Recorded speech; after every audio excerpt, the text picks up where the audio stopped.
یہ دیکھ کر سلطان کا وزیر اس قیدی کی طرف بڑھا کہ آخر ایسی کیا بات ہے کہ وزیر کے آنے پر اسے نہ ہی گھبراہٹ ہوئی، نہ کوئی خوشی، نہ کوئی غمی، اور یہ دوسرے قیدیوں سے ہٹ کر جیل کے کونے میں اپنی خیالی زندگی میں پریشان کیوں بیٹھا ہوا ہے۔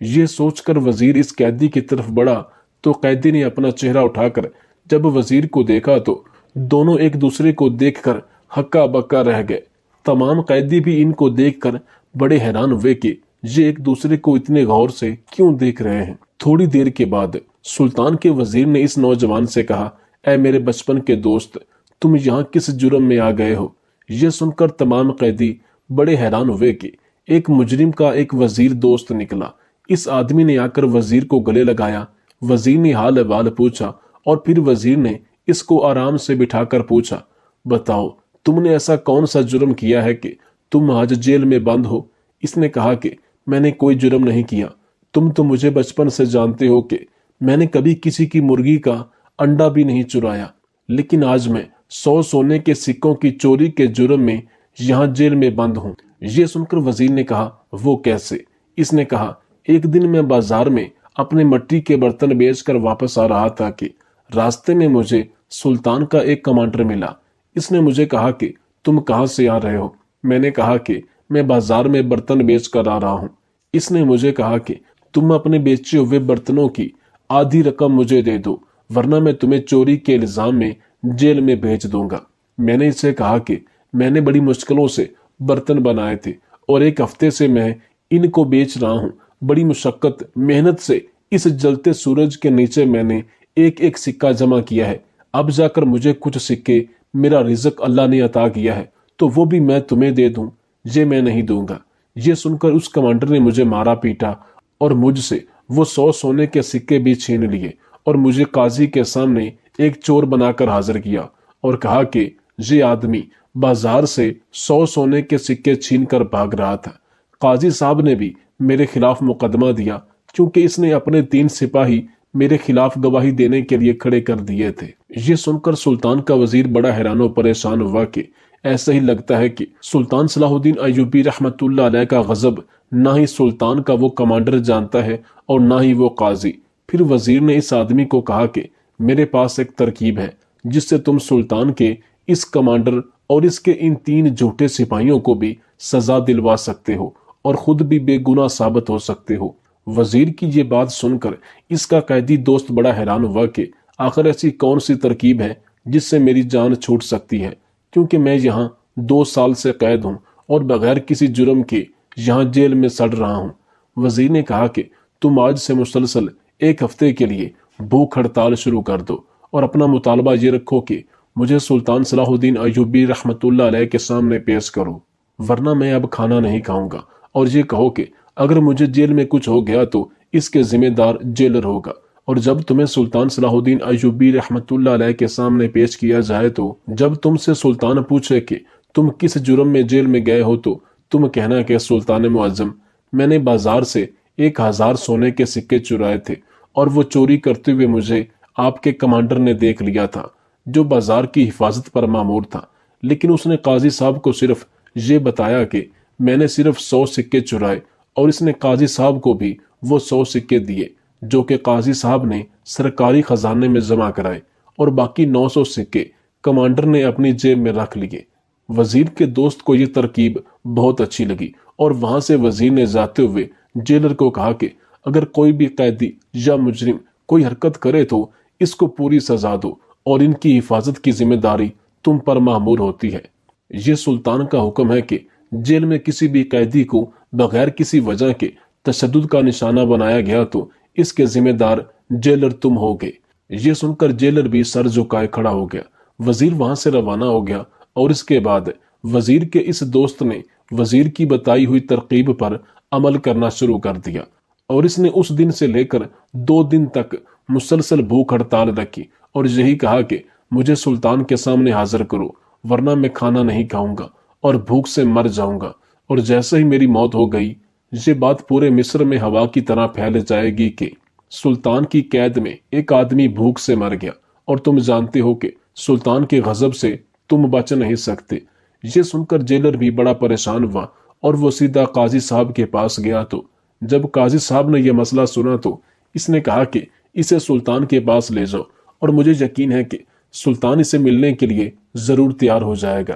جیسے ہی وہ جیلر اس قیدی کو سلطان صلاح الدین ایوبی رحمۃ اللہ علیہ کے سامنے حاضر کیا تو اس نے وزیر کی بتائی ہوئی ترکیب پر عمل کیا۔ سلطان نے جب اس سے پوچھا کہ تم کس جرم میں قید ہو اور تم نے مجھ سے ملنے کے لیے بھوک ہڑتال کیوں کی، تو اس نے کہا سلطان معظم، آپ کی فوج میں آپ کے کچھ سپاہی غدار ہیں اور رشوت لیتے ہیں، اور مجھے معلوم تھا کہ اگر یہ میں بات کسی قاضی یا جیلر کو کہتا تو وہ کبھی اس پر عمل نہ کرتے اور یہ بات آپ تک کبھی نہ پہنچتی، اور میں چاہتا ہوں کہ یہ بات میں آپ تک پہنچا سکوں۔ سلطان نے کہا تمہیں کیسے پتا؟ تم تو ایک مجرم ہو۔ اس نے کہا سلطان معظم، میں بھی چوری کے الزام میں جیل میں گیا ہوں، اور میں آپ کو یہ بتانا چاہتا ہوں کہ آپ کا ایک کمانڈر جس نے مجھے ایک تاجر سے 1000 سونے کے سکے چراتے ہوئے پکڑا تھا، لیکن اس نے 100 سکے صرف قاضی کو دے کر کہا کہ میں نے 100 سکے چرائے تھے اور باقی 900 سکے اپنی جیب میں رکھ لیے۔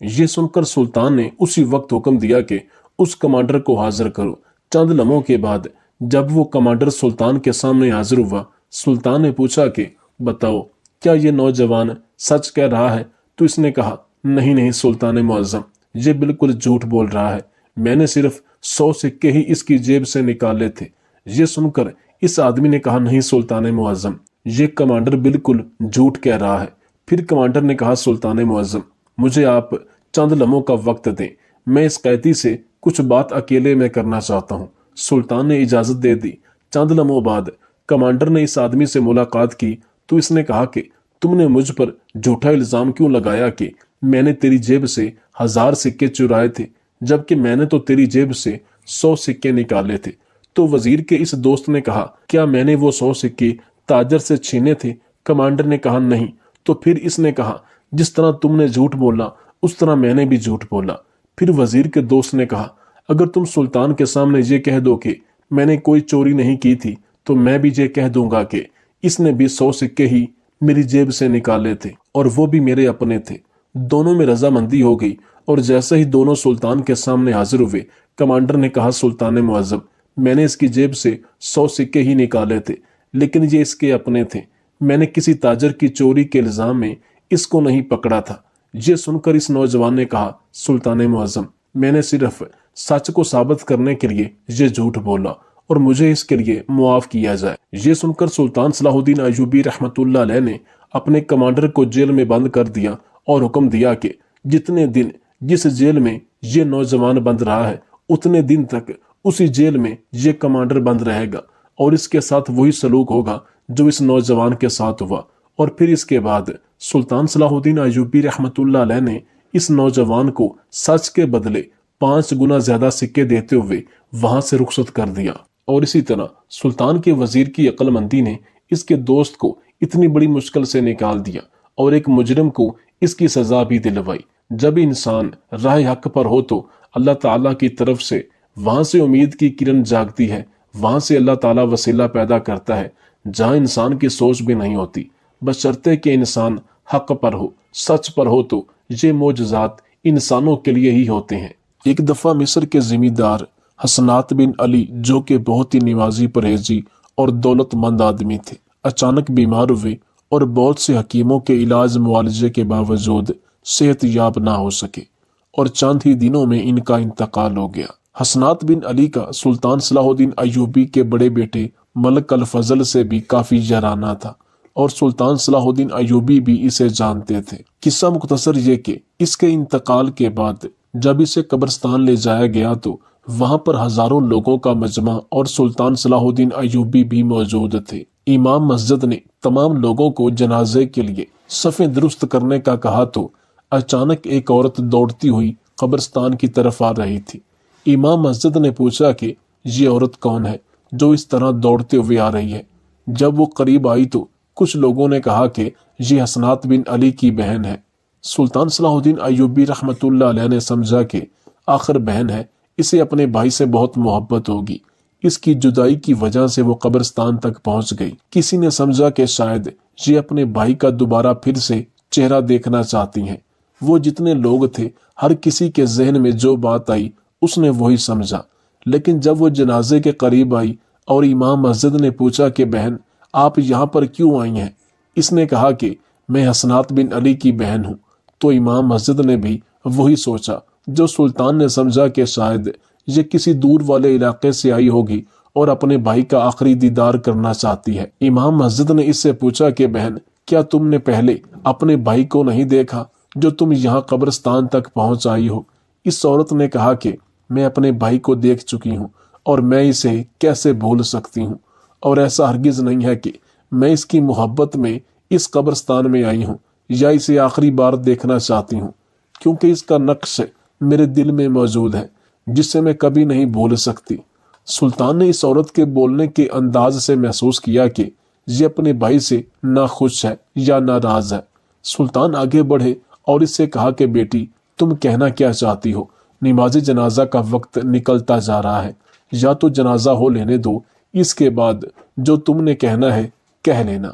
اس نے کہا نہیں سلطان معظم، میں صرف اس لیے یہاں پر آئی ہوں کہ یہ میرا سگا بھائی تھا، لیکن میں انتہا درجے کی بھوک سے دو چار ہوں، جبکہ میرا یہ بھائی کسی بھی تعارف کا محتاج نہیں۔ پورا مصر جانتا ہے کہ یہ بہت زیادہ نمازی پرہیزی اور امیر ترین ذمہ دار ہے۔ بظاہر یہ صدقہ و خیرات بھی کرتا ہے، لیکن اس کے زندہ ہوتے ہوئے میں چاہ کر بھی کسی سے اس کی شکایت نہیں لگا سکی تھی، کیونکہ ایک دفعہ میں نے اس کی شکایت کرنا چاہی تو اس نے مجھے اپنے ہاتھوں سے بہت مارا تھا۔ میری دو بیٹیاں ہیں، جبکہ میرا شوہر انتقال کر چکا ہے، اور اس بدبخت امیر بھائی نے مجھے جائیداد میں سے حصہ نہیں دیا، بلکہ میرا حصہ مانگنے پر اس نے مجھ سے ہمیشہ کے لیے ناراضگی اختیار کر لی اور مجھے کہا کہ یہ جتنا کچھ ہے وہ میں نے کمایا ہے، میں نے اپنی محنت کے بل بوتے پر کمایا ہے۔ حالانکہ سلطان معظم میرے والد کی بھی ٹھیک ٹھاک جائیداد تھی، لیکن اس بدبخت نے مجھے کچھ نہیں دیا، اور میں بعض دفعہ ایک وقت کے کھانے کو ترس جاتی تھی۔ جب میری نظر میری معصوم بھوکی بچیوں پر پڑتی تھی تو میرا کلیجہ منہ کو آتا تھا اور میرے دل سے اس کے لیے بد دعا نکلتی تھی۔ یہ سن کر سلطان صلاح الدین ایوبی، امام مسجد اور جنازے میں موجود تمام لوگ حیران و پریشان ہو گئے کہ بظاہر یہ شخص جو کہ نمازی پرہیزی تھا، لیکن وہ اس قدر اپنی سگی بہن پر ظلم کیسے کر سکتا تھا۔ پھر امام صاحب کے کہنے پر اسے گھر جانے کو کہا کہ بعد میں تمہاری ہر ایک بات سنی جائے گی اور تمہارا ہر جائز مطالبہ پورا کیا جائے گا۔ اس کے بعد امام مسجد نماز جنازہ ادا کرنے لگے، حتیٰ کہ جنازے تک یہ عورت ایک سائیڈ پہ بیٹھی رہی اور اپنے سگے بھائی کے دفن ہونے کے بعد تمام حاضرین کے سامنے اونچی آواز میں کہا کہ یا اللہ، اب یہ میرا بھائی تیرے سپرد ہے، تو عادل اور حاکم الحاکمین ہے، میں تجھ سے التجا کرتی ہوں کہ اسے اپنی رحمت سے محروم رکھ، جیسے اس نے مجھے میرے والد کی وراثت سے محروم رکھا۔ اس کے بعد سلطان صلاح الدین ایوبی رحمت اللہ علیہ کو نہ جانے کیا ہوا کہ آپ بچوں کی طرح بلک بلک کر رونے لگے اور تمام حاضرین کو مخاطب کر کے کہا کہ اب ذرا سوچیں کہ اللہ تعالیٰ عادل اور حاکم ہے، کیا اس نے اس عورت کی فریاد نہیں سنی ہوگی؟ کیا اس نے انصاف نہیں کیا ہوگا؟ ایسا منظر شاید ہی کبھی مصر کی سرزمین نے دیکھا، شاید چشم فلک نے بھی اس سے پہلے یہ منظر کبھی نہ دیکھا ہو کہ ہر آنکھ اشکبار تھی۔ سلطان سمیت جنازے میں موجود امام مسجد اور تمام لوگ زارو قطار رو رہے تھے، کوئی آنکھ ایسی نہ تھی کہ جس سے اشک نہ بہ رہے ہوں۔ پھر سلطان صلاح الدین ایوبی نے کہا کہ خدا را اپنے باپ دادا کی وراثت سے جن کو حصہ آتا ہے ان کو ضرور دے، یہ ان کا حق ہے اور کسی کا حق اللہ تعالیٰ معاف نہیں کرے گا۔ اگر کوئی بھائی اپنی بہن بیٹی کو وراثت میں حصہ دیتا ہے تو یہ اس پر احسان نہیں کرتا، بلکہ یہ اس پر فرض ہے تاکہ وہ دنیا اور آخرت دونوں جہانوں میں عادل اللہ تعالیٰ کے سامنے سرخرو ہو سکے، ورنہ اس کے لیے بہت عبرتناک انجام ہوگا۔ اور اس طرح کسی اور کی بہن کل کو کسی قبرستان میں آ کر اس کے بارے میں یہ الفاظ نہ کہے۔ مجھے لگتا ہے کہ یہ شخص آج تباہ و برباد ہو گیا۔ بظاہر جو شخص اتنا نیک نظر آتا تھا، جس کا اتنا روب و دبدبا تھا، اتنا امیر لگتا تھا، لیکن جیسے یہ دنیا سے رخصت ہوا اس کی حقیقت سامنے آ گئی، اور ان قریب یہ جان لے گا کہ یہ کامیاب ہوا یا ناکام ہوا۔ بے شک آخرت کی ناکامی دنیا و آخرت کی سب سے بڑی ناکامی ہے۔ لیکن جیسے ہی یہ دنیا سے رخصت ہوا، اس کی حقیقت سامنے آ گئی۔ اس کے گھر والے ہی اس سے ناخوش تھے، اور نبی کریم صلی اللہ علیہ وآلہ وسلم کی حدیث مبارکہ ہے کہ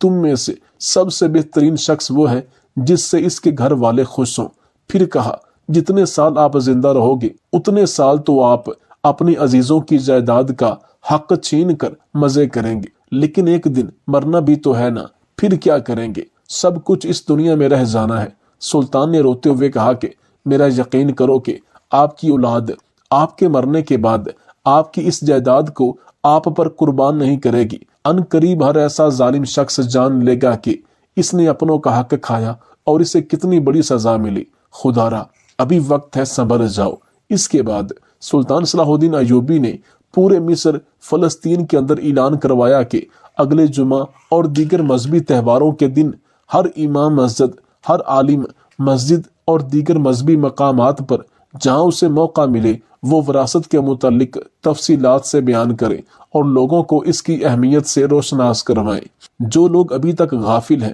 جو لوگ وراثت میں حصہ نہ دینے کو جرم نہیں سمجھتے، انہیں باور کروائیں تاکہ لوگ اس کی حقیقت جان سکیں اور آئندہ ایسا کبھی واقعہ پیش نہ آئے۔ اس کے بعد تمام لوگ اپنے اپنے گھروں کو واپس لوٹ گئے، اور پھر سلطان صلاح الدین ایوبی نے اس عورت کو اپنے والد کی وراثت میں سے حصہ دلوایا اور اس سے گزارش کی کہ تم اپنے بھائی کو معاف کر دو۔